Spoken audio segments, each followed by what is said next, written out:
Bem, pessoal, colesterol alto é o tema de hoje, né? E obviamente, quando a gente fala de colesterol alto, a gente fala dos riscos que isso acarreta, né? E eu vou explicar um pouquinho sobre o colesterol alto, falar desses riscos que ele tem de formar placa de gordura nos seus vasos do coração, nos seus vasos do cérebro, gerar AVC e infarto, né? Então, o que acontece? Naturalmente, a gente, durante toda a nossa vida, o colesterol cumpre um papel essencial. Para vocês terem ideia, né? O colesterol, ele funciona no nosso corpo e a gordura, de maneira geral, ela é muito útil, né, para a gente trazendo caloria, né? É uma das formas mais condensadas que você tem de consumir calorias. E isso, evolutivamente, foi muito útil para o ser humano. O que está acontecendo ultimamente é que a gente modificou um pouquinho a forma de vida da gente e hoje a gente não tem, como tinha antigamente, um risco energético, né, de não conseguir caloria e você acumulava em forma de gordura. Isso aconteceu durante milhões de anos. Então o ser humano evoluiu nesse contexto de escassez de alimento e por causa dessa escassez de alimento a gente criou estratégias. Uma delas é de acúmulo de gordura, né? E dentro de todo esse contexto de como transporta a gordura, o que faz, nosso corpo, quando a gente mede, vai lá fazer o exame de sangue, diz o colesterol está alto, né? A gente tem várias formas, né? A mais importante, a gente chama do colesterol ruim, é o LDL. Por que eu estou botando todo esse contexto para vocês? Porque às vezes é difícil das pessoas entenderem. Elas vão colher o sangue e dizem, o médico está dizendo que meu colesterol está alto, mas eu não sinto nada. Né? Como é o risco disso? Né? Então, só para vocês entenderem, que o colesterol ele tem um papel essencial na nossa vida. Ninguém está questionando isso. Mas o que se observou? Nos últimos décadas, a gente viu que a gente já não tem esse risco energético. A gente está vivendo cada vez mais e melhor.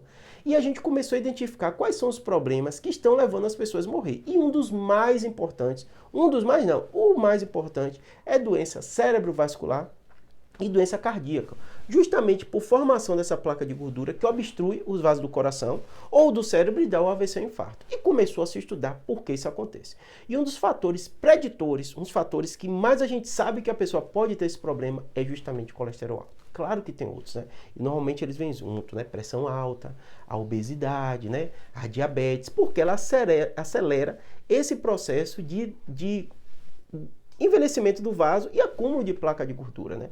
E durante muitos anos as pessoas, né, os médicos começaram a estudar por que isso acontece e como a gente evita, né?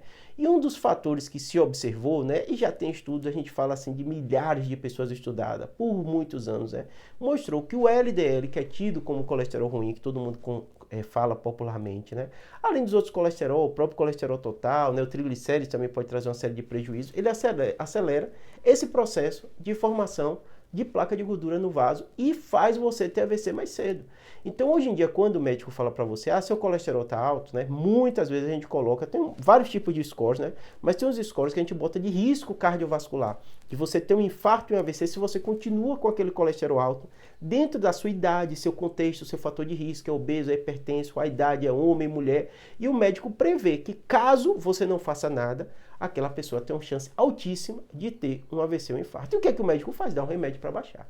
A lógica é basicamente essa. Eu vejo às vezes tem um vídeo aqui de colesterol alto, até de remédio, tem um vídeo de civastatina e tal. A quantidade de comentário assim que é venda para a indústria farmacêutica, é para os laboratórios ficarem bilionários, né? Óbvio que existem pessoas lucrando com a venda de remédio, ninguém questiona isso, e realmente são as empresas mais bilionárias do mundo, né? Mas a gente não está falando de empresa, de venda, a gente está falando como funciona o seu corpo e as provas científicas que a gente tem de que deixar o colesterol alto vai levar você a ter um infarto e um AVC. Óbvio que isso gera uma série de negócios e eu não vou entrar nesse mérito, né, que não é o meu objetivo. Tem gente que fala assim, devia ser tudo público, os remédios não deviam ser vendidos. Sim, mas eu estou olhando do ponto de vista científico para você entender.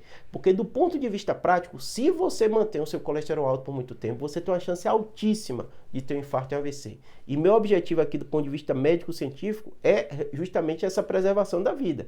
Então, é muito importante que você faça o exame do colesterol rotineiramente, porque não dá sintoma. E a gente tem uma taxa grande de pessoas que, mesmo às vezes com peso baixo, às vezes sem outras comorbidades, apresentam o colesterol alto. E você, acredito, né, a geração que ele está vivendo agora vai ser a geração que vai passar dos 90 anos. E essa geração que vai passar dos 90 anos vai ser a geração que vai apresentar esses problemas. Se você se cuida cedo, se você não deixa a placa acumular cedo, né, vem nos exames, conversando com seu clínico, seu cardiologista, claro que não é só remédio, tem mudança de hábito, atividade física, né, a questão alimentar, que eu tenho muito vídeo aqui falando para vocês, né, esses alimentos que a gente compra de mercado, fritura, a gente sabe, é meio senso comum, Tem chuva de vídeo aqui no YouTube sobre alimentação saudável, com nutricionista falando até muito melhor do que eu dessa parte, mas a gente hoje em dia sabe, a gente tem informação para saber disso, né? Tem que ser uma alimentação rica em frutas, fibras, mas assim, eu estou colocando aqui do ponto de vista médico, você tem que acompanhar também o seu colesterol. Você, para você entender, pode estar tentando fazer tudo isso e conseguindo, e mesmo assim o seu colesterol está alto, mesmo assim aumentando o seu risco cardiovascular. Num cenário que a geração de vocês, meu público aqui, eu sei que tem acima de 60 anos a maioria, vai provavelmente viver mais de 90 anos. E para viver bem mais de 90 anos, tem que controlar o colesterol, tem que evitar a formação de placa de gordura para evitar ter um AVC, ter um infarto e ter outros problemas que podem até não levar à morte de você, mas pode gerar sequelas. Espero que tenha ajudado. Um abraço.